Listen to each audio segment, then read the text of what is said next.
Vamos então agora à questão 2 do teste. Só um instantinho.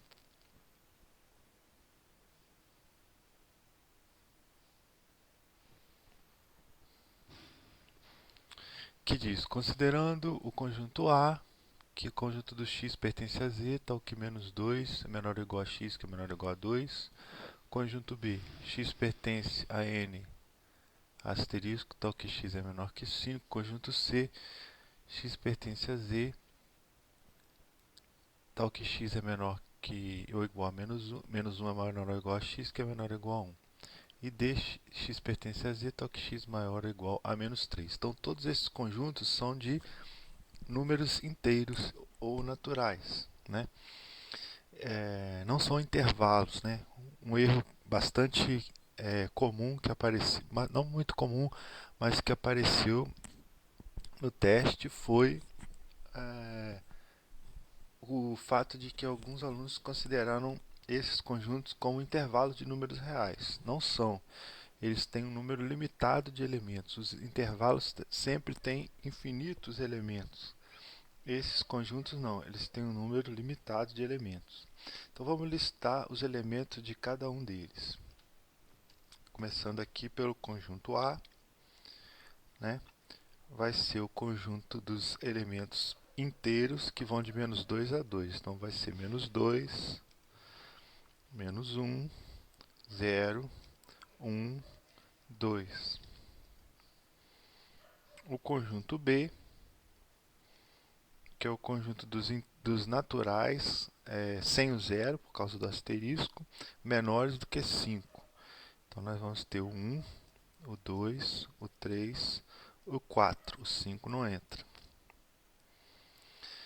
O conjunto C, que é o conjunto dos inteiros entre menos 1 e 1, inclusive esses, né? Então vai ser o menos 1, o 0 e o 1. E o conjunto D, que são os inteiros maiores ou iguais a menos 3. Então é um conjunto infinito. Tem início, começa no menos 3, menos 2, menos 1, 0, 1, 2, etc. Vai até infinito.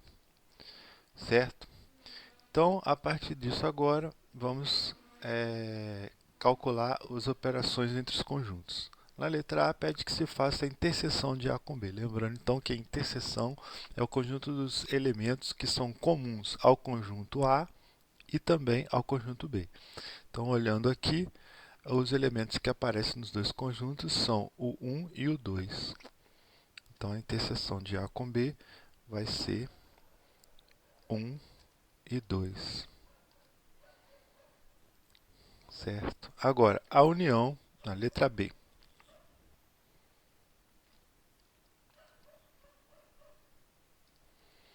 A interseção de B com C são os elementos, o conjunto dos elementos comuns a B e a C, né?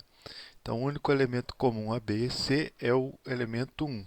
Então, a interseção de B com C vai ser o conjunto com o elemento 1. Letra C, a união de A com D. União é o conjunto de todos os elementos pertencentes a A, juntamente com os elementos pertencentes a D.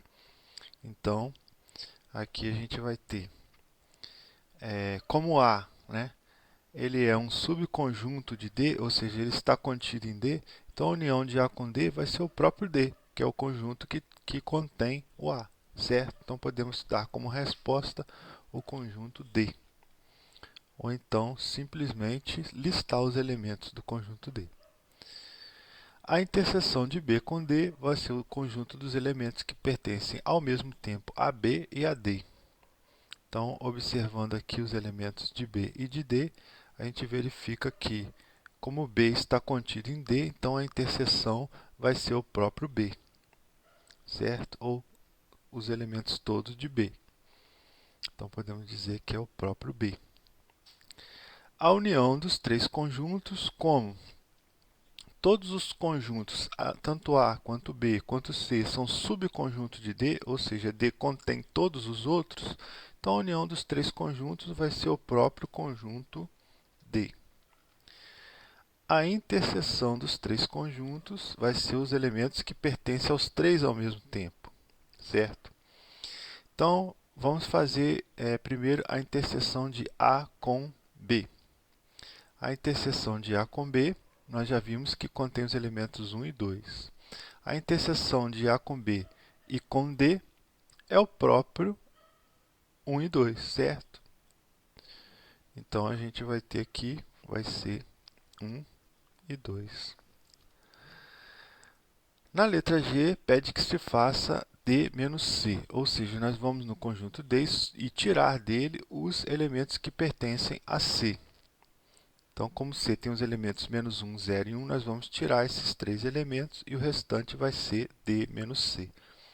Então, D menos C vai ser composto de menos 3, menos 2.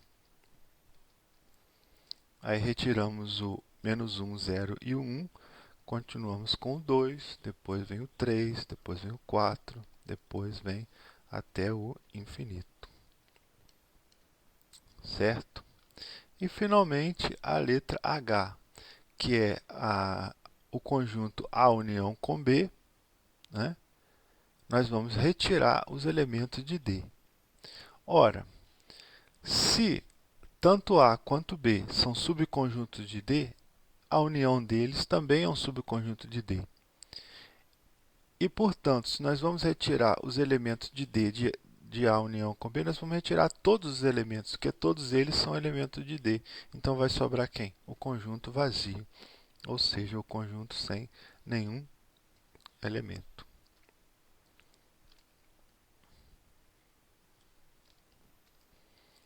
E assim nós terminamos a questão 2.